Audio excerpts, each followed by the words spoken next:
Il n'y a pas de polémique autour de ça, non?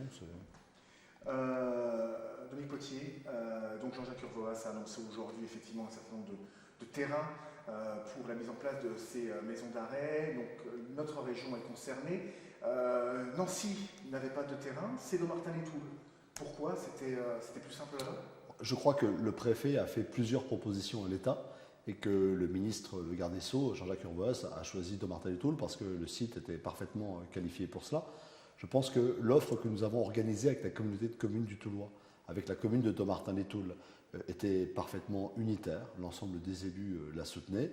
Et puis, nous avions anticipé. C'est-à-dire que nous avions un terrain qui était pollué, notamment avec de l'amiante. C'est le cas de l'hôpital Jeanne d'Arc, qui est donc entre Toul et Nancy. Et nous avons engagé avec l'établissement public foncier lorrain, avec des crédits d'État que nous avons été chercher, des crédits nationaux, un vaste programme de dépollution de ce site et d'autres. Donc ils sont désormais disponibles pour accueillir de nouvelles activités. Donc les territoires qui ont de la chance, finalement, c'est ceux qui anticipent et ceux qui travaillent dans l'unité. C'est ce que nous avons fait. Et nous sommes heureux de cette nouvelle, qui est une très bonne nouvelle pour l'emploi, entre 200 et 300 emplois, pour accompagner ces 600 places d'une maison d'arrêt qui va logiquement s'intégrer dans l'écosystème pénitentiaire toulois, qui a déjà 2 centres de détention.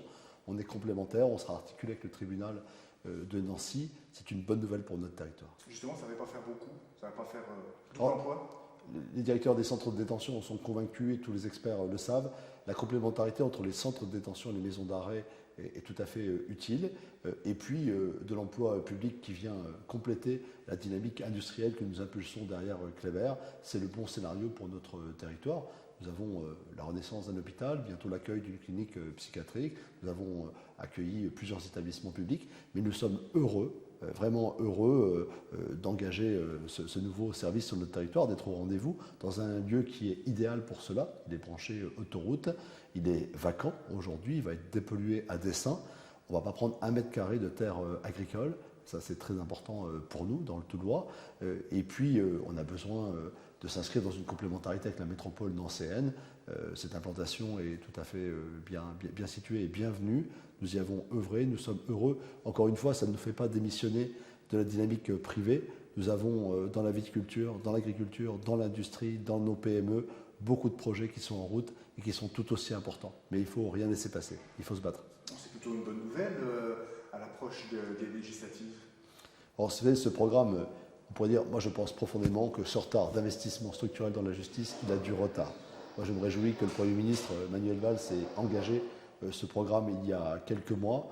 On pourrait dire que c'est trop tard, moi je me réjouis qu'il existe. On a une justice qui n'est pas en bon état, elle a un déficit structurel d'investissement pour accueillir dans la dignité, mais également avec sécurité les détenus, les personnes qui sont en maison d'arrêt, parce qu'on sait que les cellules collectives, ça peut être la source d'une radicalisation de quelqu'un qui vient pour un fait mineur et qui repart dans une situation tout à fait dégradée, prêt à servir le grand banditisme ou des radicalisations. Donc je crois que cette logique de plus de cellules individuelles et d'un pays mieux armé pour sa justice, elle est tout à fait utile.